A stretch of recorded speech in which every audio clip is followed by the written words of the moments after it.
Welcome to Rich Planet TV. I'm Richard D. Hall. I have discussed the moon landings on previous shows, and this subject can be a very hot potato. Whatever your opinion is on whether in 1969 Neil Armstrong walked on the lunar surface or not, I think you will be very interested to see the evidence and analysis put forward in today's show. In fact, I will go as far as to say if you are currently on the fence, today's show will probably get you off the fence. The average person has a vocabulary of about 20,000 words. When you ask someone what happened, they must go into that vocabulary, decide what words to use out of the 20,000, where to order them, what verb tenses to use, what pronouns to use, where to place each word next to each other to communicate in less than a microsecond of time. That is a process that, when disrupted by deception, we catch. When someone uses an unnecessary word, unnecessary phrase, unnecessary detail, we deem it as doubly important. And when you ask them what happened, they must go into their memory, and when experiential memory speaks, it is very smooth and it goes in chronological order. A lie will disrupt that, and that causes internal stress. So people say, well, sociopaths don't feel stressed when they're lying. That's not true. They feel very stressed when they're lying because they don't want to be caught. So to disrupt that process is very stressful, and those that are really good at lying will use a substitute of words. So one of the things they'll do, instead of saying, I did not use performance-enhancing drugs, they say, I never used performance-enhancing drugs. I would never. And what they're doing is they're actually distancing themselves from an actual denial. So I selected a 7-minute long Neil Armstrong interview from 1970, transcribed it, and I've asked Peter to analyze it, which he's done. It cost me $275 for the analysis. So that's what you've paid for, essentially, by coming here. So this interview aired on the Sky at Night on the 18th of November 1970, which is less than a year and a half after the moon landings. So everything should be pretty clear in Neil Armstrong's mind. So what you're going to see here is a very short clip of the interview, followed by Peter Hyatt's analysis, then another clip, and then more analysis. So although it's only a 7-minute long interview, probably take me 20-25 minutes to get through the analysis. So here goes. Mr. Armstrong, I do realize that when you were on the moon, you had very little time for gazing upwards. But could you tell us something about what the sky actually looks like from the moon, the sun, the earth, the stars, if any, and so on? The sky is a deep black when viewed from the moon, as it is when viewed from cislunar space, the space between the Earth and the moon. We note and as pauses in the answer and seek to determine if this is a habit of speech or if it is a signal that the subject needs more time to consider his answer. That he began with the sky is deep black indicates a willingness to answer the question directly. This is a somewhat lengthy answer which begins with 2 pauses for thought. The subject is presupposed to have been on the moon, something of great rarity at the time of this interview. The subject is intelligent and well trained. The expectation is that he will, according to the wording of the question, report what he himself saw. In any singular or exclusive event, there is an expectation of heightened importance, and when we speak from experiential memory, the structure of the sentence is reliable. Expected. Given the unique experience of being on the moon, we first note that the subject does not begin his answer with the pronoun I. In analysis, this reduces reliability. Given the context of unique experience, the pronoun I would have shown the psychological strength of experiential memory. Its absence is noted. Even with influence from the interviewer, the expectation is the experiential use of I saw in some part of the answer. Next, we note the use of passive voice with when viewed from the moon. Passive voice removes the subject himself personally from the statement. The use of passivity is found in concealing identity and/or responsibility in statements. For example, the gun went off is passive voice. If the subject was in a crowd and did not know who fired the gun, this would be appropriate. Here, the subject is describing a universal viewing and avoiding the singular experience that is expected. Next, when viewed from cislunar space, the space between the Earth and the Moon. This is similar to the universal pronoun you that is used to describe a common experience. This leads to a question. Is viewing the space between the Earth and the Moon a common experience that listeners would readily relate to? The Earth is the only visible object other than the Sun that can be seen, although there have been some reports of seeing planets. This is his second sentence after reporting in both passive and universal language. He tells us in general terms what you, universal unnamed, can know, similar to what would be reported in a textbook. Please note the inclusion of some reports. He has thus far avoided giving us personal experience that is highly expected in such an event. This is an indication of avoidance of the response. There is no linguistic connection here between the subject and experiential language at this point. The rule of the negative. Truthful people tell us what they saw, heard, and experienced. When one tells us what they did not see, a la part 1, or hear or experience, the analyst recognizes that this sentence increases in importance. I myself did not see planets from the surface, but I suspect they might be visible. Here we not only have the rule of the negative, but we have the unnecessary addition of the word myself. Since he experienced something highly unique, not only does he report what he did not see, but he feels it necessary to input himself into the sentence where no such imputation should be needed. Who else would be answering this question, or not seeing what he did not see? He offers a weak assertion, I suspect they might be visible, appropriately matching might with suspect. Being that he has thus far not told us what he has seen, it is interesting to note the inclusion of the word suspect. What other word might he have chosen? I think they might be visible would be an appropriately weak assertion where one lacks certainty. The word think is the most commonly chosen. Therefore, we note the use of suspect or suspicion within his vocabulary in context of his answer. We continue to wait to hear him tell us what he saw. The Earth is quite beautiful from space and from the Moon. It looks quite small and quite remote, but it's very blue and covered with white lace of the clouds, and the continents are clearly seen, although they have very little color from that distance. Okay, this is just an aside from myself. He said that from the Moon, the Earth looks very small and remote. Now, the Earth is 4 times the diameter of the Moon, and we're all used to seeing the Moon in the sky and how big it is. So if you were to see something that big in the sky, would you call it small and remote? Here we have more sensory description, but we have not heard him tell us what he himself saw. The description is strong, but is not yet connected to the subject. This could come from him, or it could come from a book, or another's opinion. With such a stupendous history-making event, we expect to hear up-close personal language. Thus far, we have not. What about the sun? Could you see any trace of the corona? No, the glare from the sun on the helmet visor was too difficult to pick out the corona. Here he says no, which answers the question, but then continues to avoid personal linguistic connection, such as, no, the glare of the sun on my helmet visor was too difficult for me to pick out the corona. This would have been a statement of personal connection, which he has not yet made. Remember, he was asked, did you?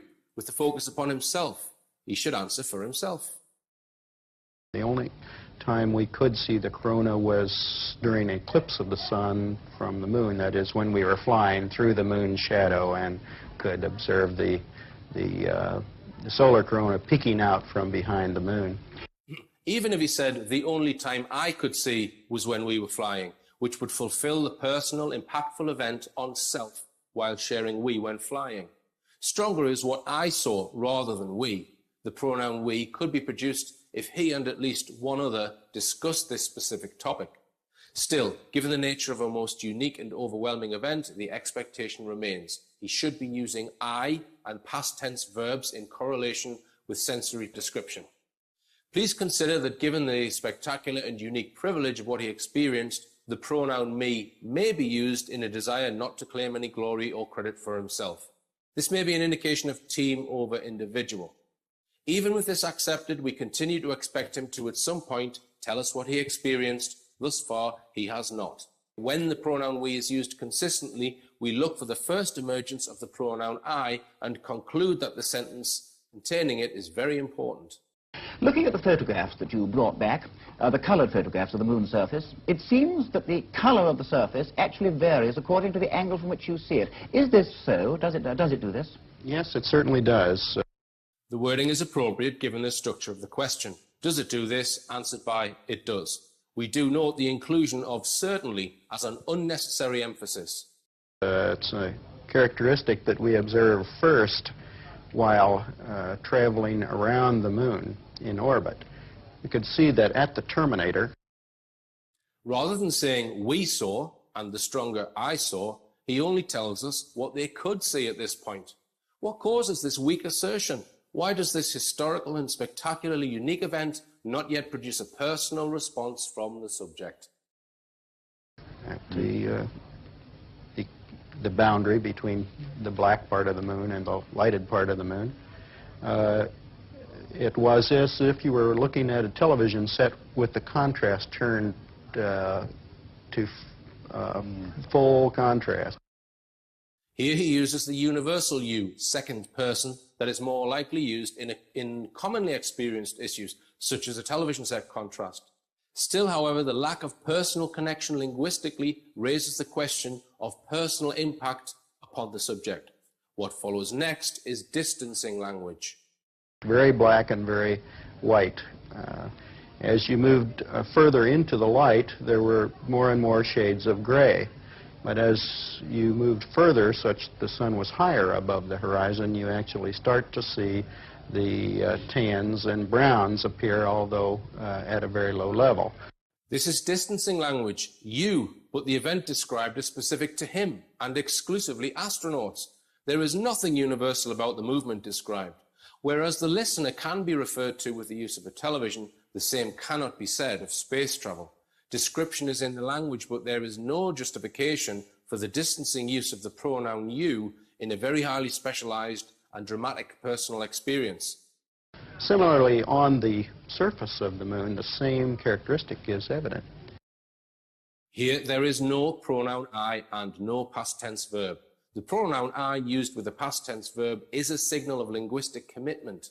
Here, no use of I is also in a sentence where the present tense description is given. You can see browns if the sun is high enough. Apollo 12, for example, landed while the sun was only 5 degrees above the horizon. So when they arrived, they saw no browns or tans anywhere, only fairly high contrast grays. He refers back to history and reports what is commonly and already known. The interviewer has asked him specifically for himself of his experiences. This general answer may have caused this next interruption.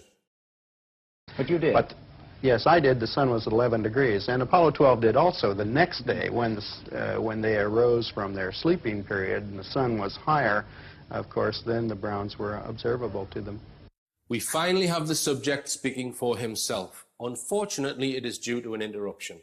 When he said, yes, I did, we hold to an expectation that he would now include himself, I, and tell us the sensory descriptions that he holds within personal experiential memory. He does not.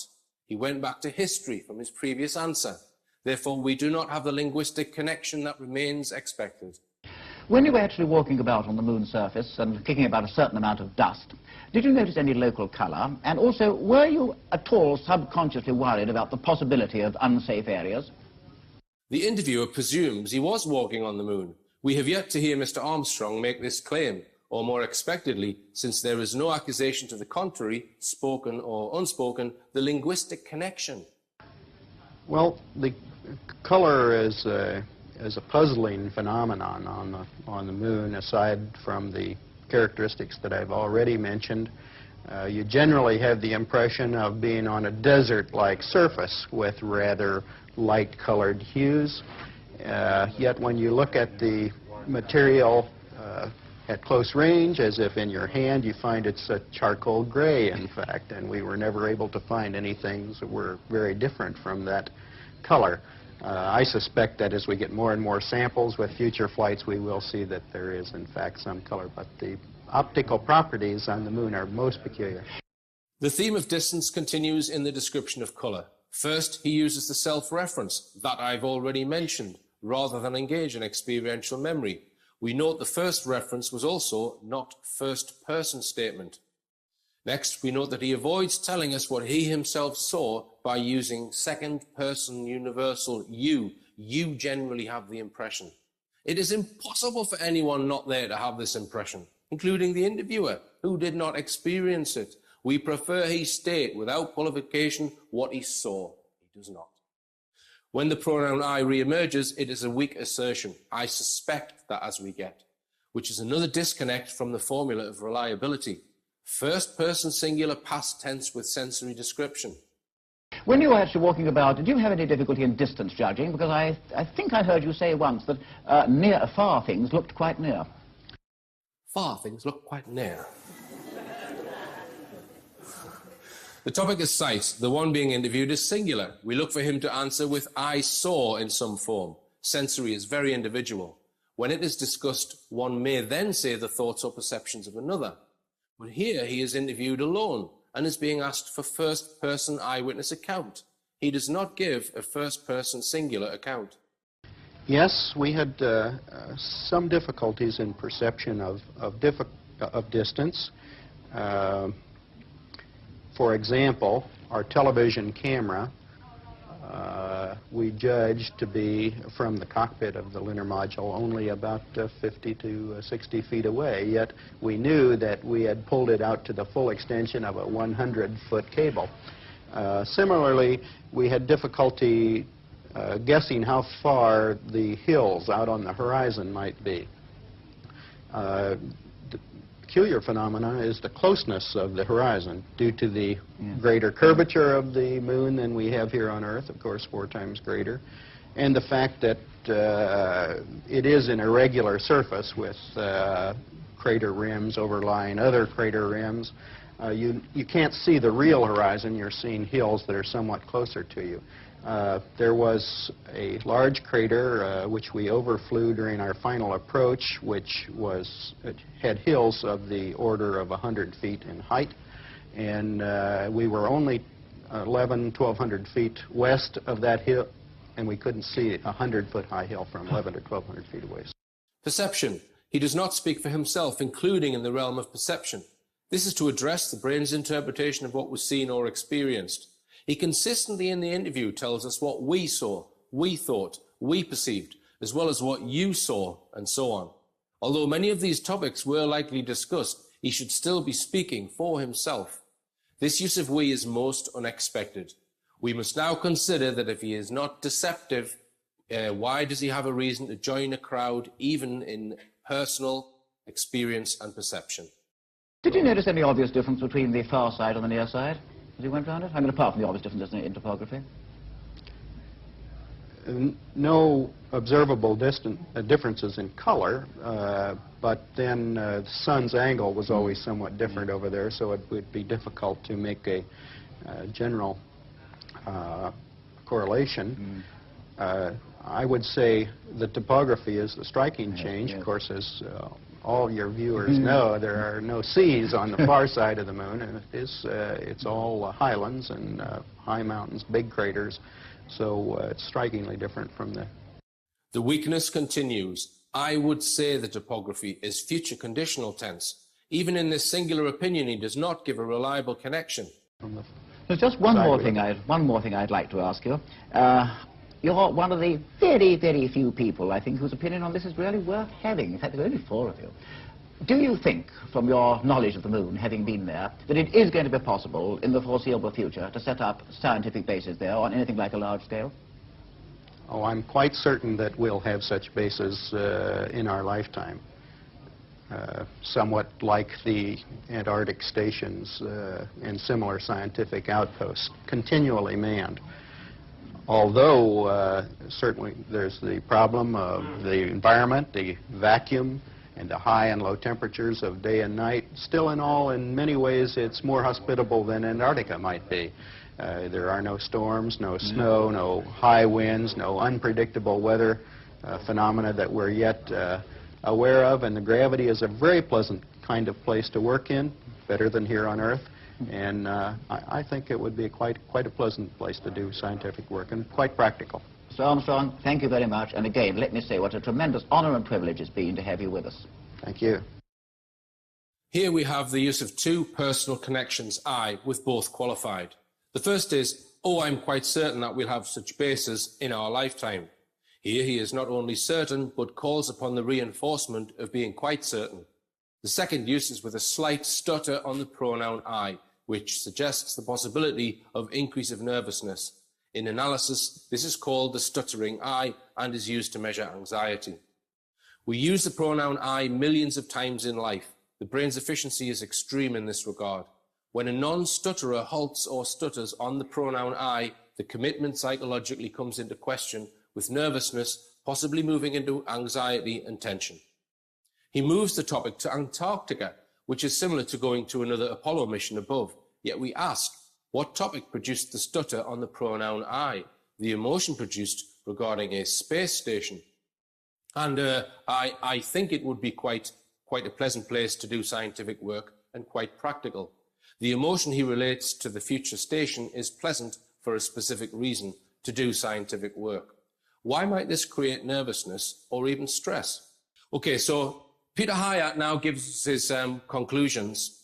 He says, Neil Armstrong does not linguistically connect himself to the lunar landing. This is evident in his consistent distancing language, including intuitive pronouns and passivity. What may have caused this? So Peter Hyatt now gives 4 possibilities. Remember, he's a professional analyst, so he's covering his bases here with these 4 possible reasons. You'll see in a moment why I'm saying that. So the first possibility is that there is a security mandate. So Neil Armstrong's been told, you're not allowed to tell anyone about what you saw, right? The second is that this is his baseline. So in other words, he talks like this all the time, even when he's talking to his wife. So say his wife said, Neil, did you enjoy yourself at the pub? He would say, when you go to the pub, you do enjoy yourself if you have a beer with your friends. He goes around talking like that, right? So I don't put much credibility in option 2.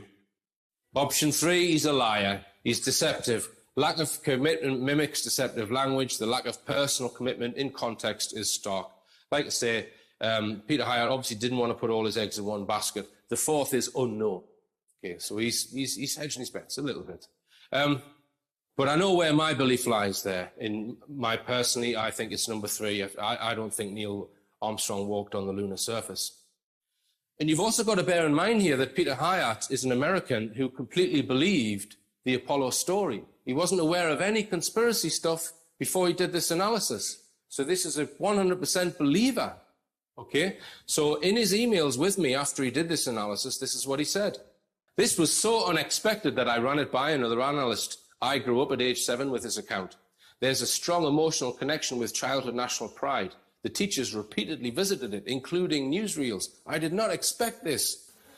I originally felt guilty wasting your money. Your money. But after the first few answers where he is linguistically nowhere to be found, I realized that there is more here than what is ridiculed. Heather, too, that's his wife, who was also a trained analyst, is shocked. We both said the same thing.